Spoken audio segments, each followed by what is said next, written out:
Hello and welcome everybody to another video of Navigate AIF.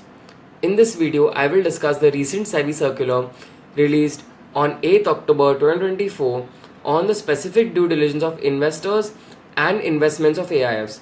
Now, how do you actually read a circular and how do you understand the regulatory intent behind the issuance of a particular circular? To understand this regulatory intent, you need to look at the consultation papers that were released before the circular was issued, and you also need to see the SEBI board meeting to understand the intention behind actually issuing the circular. So I have made, for your ease of reference, a timeline capturing all the relevant circulars, all the relevant consultation papers and the SEBI board meeting that was conducted before the issuance of this circular. So you have two consultation papers, one on 19 May 2023 and one on 19 January 2024. The 19 May one is our consultation paper on the proposal to review QIB status of AIFs, VCFs, that is venture capital funds, and FVCs, that is foreign venture capital investors. And on 19 January 2024, consultation paper was a proposal to enhance trust in the AIF ecosystem to facilitate ease of doing business. I have uploaded this PDF on my LinkedIn, and if you click on any of these icons, you can actually be redirected to the consultation paper and you can read it to understand the regulatory intent behind the issuance of this particular circular. Finally, on 15 March 2024, SEBI actually approved in their board meeting the proposal to require AIFs, the managers of AIFs, and their KMPs to carry out specific due diligence of their investors and investments so that AIFs do not facilitate regulatory circumvention, which is exactly the intention behind the issuance of this particular circular. So now let us actually look at what does the circular say, and let's delve into its details. This circular is issued in terms of Regulation 20, Subclause 20 of the AIF regulations, inserted via the notification dated 25th April 2024, wherein every AIF, the manager of AIF and KMP and the AIF shall exercise specific due diligence with respect to investors and investments of the AIF to prevent facilitation of circumvention of such laws as may be specified by SEBI from time to time. This is basically meant to prevent regulatory arbitrage. Regulatory arbitrage means that if a particular set of regulations prevent you from doing something, you try to circumvent that by going under another set of regulations, or you try ways in which you can circumvent that. So to prevent all this circumvention, SEBI has come up with this specific due diligence requirement. In this regard, the specific due diligence to be carried out by AIFs, the managers and KMPs with respect to investors and investments are being specified in the circular. So there are four specific due diligence essentially specified. First is with respect to the provisions of the ICDR regulations, that is the issue of capital and disclosure requirements regulations and other regulations of SEBI, wherein benefits or relaxations have been provided to entities designated as QIBs, that is qualified institutional buyers. Now, the benefits essentially for qualified institutional buyers is that they have the ability to participate in the book building process during an IPO. And that is why, if you even see the consultation paper that was released by SEBI, you will note that SEBI has actually pointed out that over 210 schemes had either one or two investors only. And it is possible that these investors even belong to the same group. And SEBI actually thinks that they could have obtained registration to be eligible to qualify as a QIB, that is a qualified institutional buyer, and to apply for the IPO. And even in this consultation paper, actually the proposal that SEBI came up with is exactly what has been mentioned in this circular. So let's read the circular. Next, you prevent the circumvention of the provisions of SARFAESI, that is a Securitization and Reconstruction of Financial Assets and Enforcement of Security Interest Act 2002, wherein benefits are provided to entities designated as qualified buyers. So you have two separate things. First, you have a qualified institutional buyer, which is under the ICDR regulations, and then you have the qualified buyers, which is under the SARFAESI Act. Both of these are two different things, and this is something you should know. Next is prudential norms specified by RBI for regulated lenders with respect to income recognition, asset classification, provisioning and restructuring of stressed assets. And last is Rule 6 of FEMA NDI rules, that is a non-debt instrument rules 2019, for investment from countries sharing land border with India, which has to be read with the PN3, that is a press note 3 dated 17 April 2020 of the FDI policy. So what you will notice is that all of the provisions of the circular are meant to prevent circumvention of each of these 4 points. So let's see, what does the circular say? First, with respect to investors availing benefits designated for QIBs through AIFs. So AIFs have been designated as QIBs in terms of regulation 21SS of the ICDR regulation. So AIFs are actually qualified institutional buyers under the ICDR regulations. And there are certain benefits available to QIBs under the ICDR regulations and other SEBI regulations, which, like I said, is basically that they get to participate in the book building process. In order to prevent AIFs from facilitating investors who are otherwise ineligible for QIB status on their own, so as an investor I may be ineligible, but in order to obtain this QIB status I will float an AIF and I will try to obtain this status. So in order to prevent this, SEBI is saying that for every scheme of AIFs having an investor or investors, so multiple investors belonging to the same group who contributes like individually or in the group 50% or more of the corpus of the scheme, necessary due diligence as per the implementation standards formulated by the SFA, that is a standard setting forum for AIFs, shall be carried out prior to availing benefits available to QIBs under the ICDR regulations and other SEBI regulations. So before you give them these benefits that are available under the ICDR regulations and other SEBI regulations, if you have a scheme where a particular investor or investors belonging to the same group have 50% or more of the corpus, then you have to conduct necessary due diligence as per the standards that have been formulated by the SFA. Next, you have investors availing benefits designated for qualified buyers through AIFs.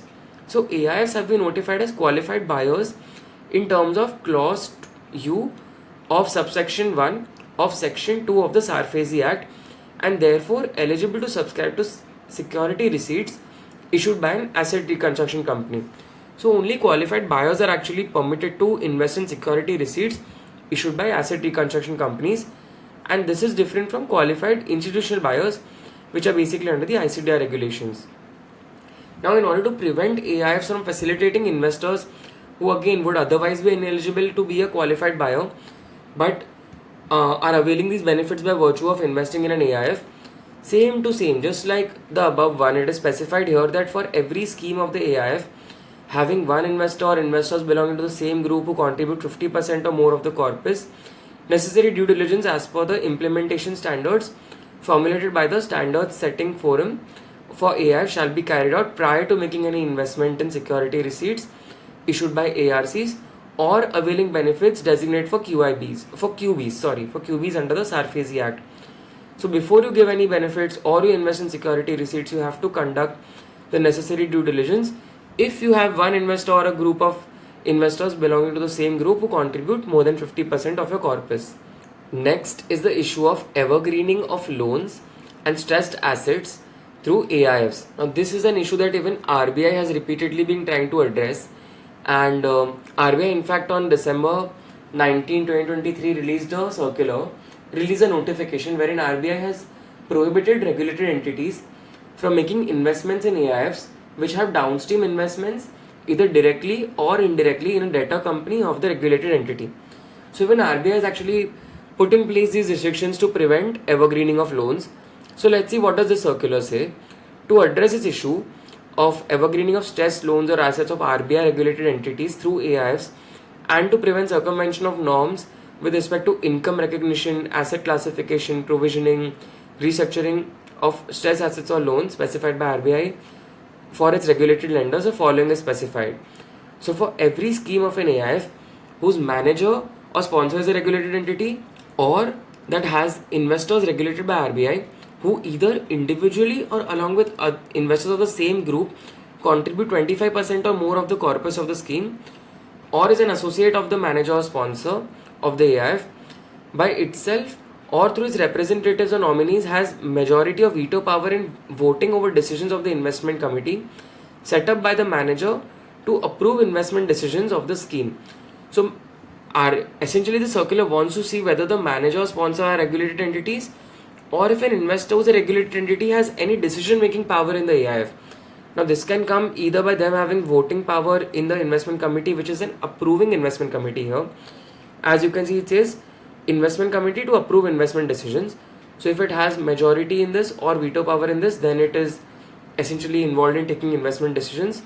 If it's an associate of the manager or sponsor and it's a regulated entity, the investor is a regulated entity, and associate of manager or sponsor, then again this would fall here. And last is if it individually or along with other investors has contributed 25% or more. So above it was 50% or more, but here for RBI regulated entities it is 25% or more. Now what happens in this case? Again same to same. Then you have to carry out necessary due diligence as per the implementation standards formulated by SFA. So the SFA implementation standards till now you carry out in 3 places. One, if every scheme of the AIF having an investor or investors belonging to the same group contribute 50% or more of the corpus of the scheme before they avail benefits of investing in security receipts by ARCs or avail benefits designated for QBs, qualified buyers under SARFAESI Act, or before they avail benefits available to qualified institutional buyers. So same to same for all of these, and for RBI regulated entities, before they if they actually fall under these criteria, that is they are regulated entity or investors are regulated entity with these criteria, then the necessary due diligence has to be carried out. If an investor of the scheme is an AIF or fund set up outside India or in the International Financial Services Center, that is GIFT City, IFSC, then criteria check for investors regulated by RBI shall be carried out on a look-through basis. That is basically you can pierce the corporate veil and you can do the criteria check for investors regulated by RBI. So if a regulated entity essentially sets up a subsidiary and tries to invest in a fund set up outside India or an AIF set up in India or in GIFT City, then again you can look through this and you can try to see whether the regulated entity is qualifying here or not. So this test has to be applied.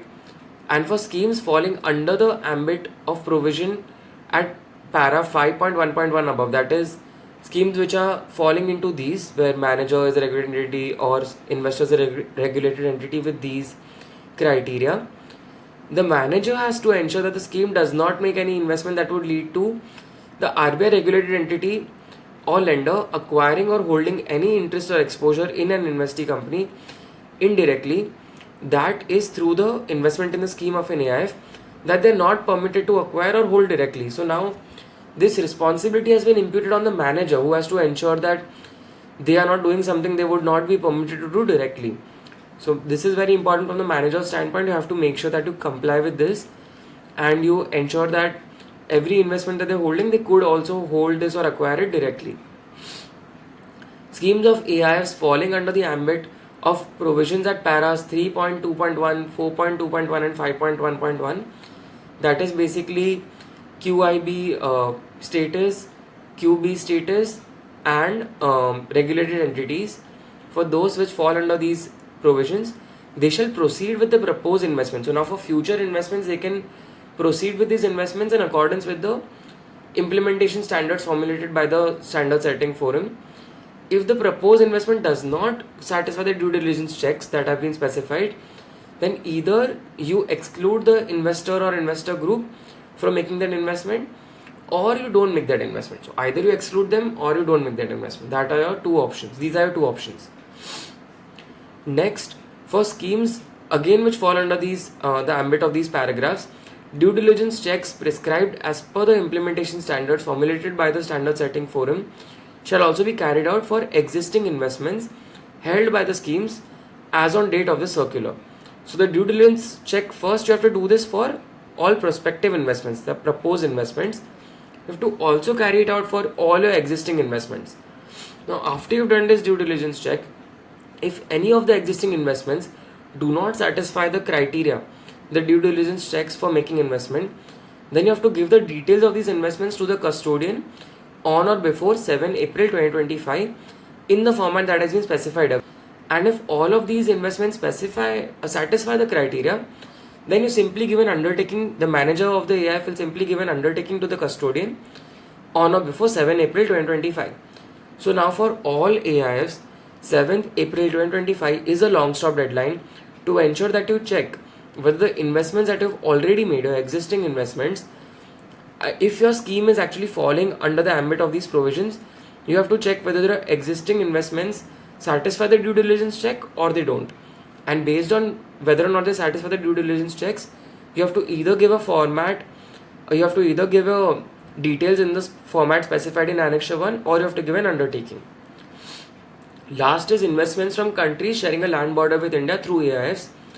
So in terms of Rule 6A of the NDI rules, a person resident outside India may subscribe, purchase or sell equity instruments of an Indian company in the manner and subject to the terms and conditions specified in Schedule 1 of the NDI rules, provided that an entity of a country which shares a land border with India, or the beneficial owner of an investment into India who is situated in or is a citizen of any such country, shall invest only with the approval of the government. So if you are investing from a country which shares a land border in India, or the beneficial owner is from a country that is sharing a land border with India, then you can only invest with government approval. This is a set rule already as per Rule 6A of the NDI rules. Now, to ascertain whether these investors, to check whether or not the investors from countries are from countries which are sharing a land border in India, you have to satisfy these. First, for every scheme of AIS where 50% or more of the corpus is contributed by investors who are citizens of these countries or beneficial owners from countries sharing a land border with India, you have to do a necessary due diligence as per the implementation standards formulated by the SFA, and this has to be carried out prior to making any investment. So you can't make any investment now until you have carried out this check. If 50% or more of your corpus is contributed by investors who are either citizens or beneficial owners of countries sharing a land border with India. Beneficial owner has to be determined as per the Prevention of Money Laundering Maintenance of Record Rules 2005, which actually specify thresholds. It may say that for company at least above 15%, for trust about 20%. You can see what the thresholds are specified in these PML rules, and accordingly check whether the beneficial owners are citizens of countries sharing a land border with India. Now, upon carrying out the necessary due diligence, such scheme shall report the details of its investment, which would result in the scheme holding 10% or more of the equity or equity linked securities issued by an investee company on a fully diluted basis. So, after you carry out the due diligence, you have to report the details of your investment, which results in the AIF holding 10% or more of the equity or equity linked securities on a fully diluted basis to custodian within 30 days of the investment. Within 30 days, you are reporting this as per the format that is specified by the Standard Setting Forum, and the custodian thereafter has to compile all this information that is received from AIFs on a monthly basis and report to SEBI within 10 working days from the end of the month. So custodian also has an additional compliance under the circular.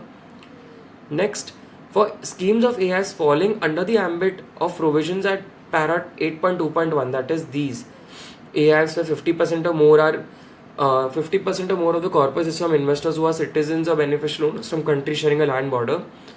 Details of existing investments where the scheme holds 10% or more equity or equity linked securities issued by an investee company. This you have to report to custodians on or before 7 April 2025 in the format specified by the Standard Setting Forum. So for ongoing investments, you have to report this to the custodian within 30 days of the investment, and for existing investments, you have to report it by 7 April 2025.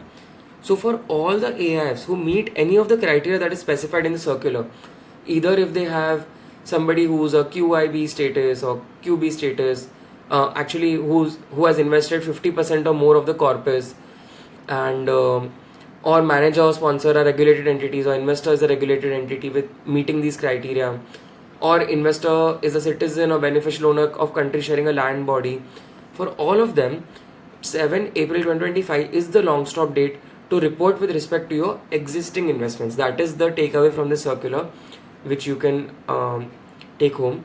Next is custodian shall compile the information reported by AIFs as referred in para 7.1, 7.2 and 8.2.3 above, and furnish the same to SEBI on or before 7 May 2025. So what are the 7.1, 7.2 and 8.2.3? These are all the deadlines that you have till 7 April 2025. You have to give details of your existing investments if you meet the criteria here. and the custodian will then take this information and give it to SEBI within 1 month by 7 May 2025. Now, very importantly, for the purpose of the provisions of the circular, same group shall mean related parties and relatives as defined in the SEBI LODR regulations. So I went through the LODR regulations actually to share with you what exactly do they say and who are related parties and relatives. So I've actually put it down here in the form of this table, like a flow chart, to help you understand who all would be related parties. So all of these entities would be related parties, and all of these would be relatives. You can take a screenshot or you can pause the video here to note this. This is important, and the implementation standards as mentioned in the circular formulated by the SFA in consultation with SEBI shall be adopted by AIFs, managers of AIFs and their KMP for compliance with the provisions of the circular. Such implementation standards shall be published on the websites of the industry association which are part of the standard setting forum, that is the Indian Venture and Alternate Capital Association, that is IVCA, PVC, CFO Association and Trustee Association of India, within 1 working day of issuance of this circular. So within 1 working day of the circular, so that is on 9th October 2024, all of these associations that are part of the SFA would actually upload the implementation standards as mentioned in the circular. And the trustee or sponsor of the AIF, as the case may be, so trustee in case of the AIF set up as a trust and sponsor in case of the AIF set up as an LLP, shall ensure that compliance test report prepared by the manager in terms of Chapter 15 of the Master Circular includes compliance with the provisions of this circular. So I hope this helped you understand all the nitty-gritties with respect to the circular. Do let me know if you have any questions, and if you're preparing for the NISM Series 19C AIF Managers exam, do check out my website called navigateaif.com. Thank you.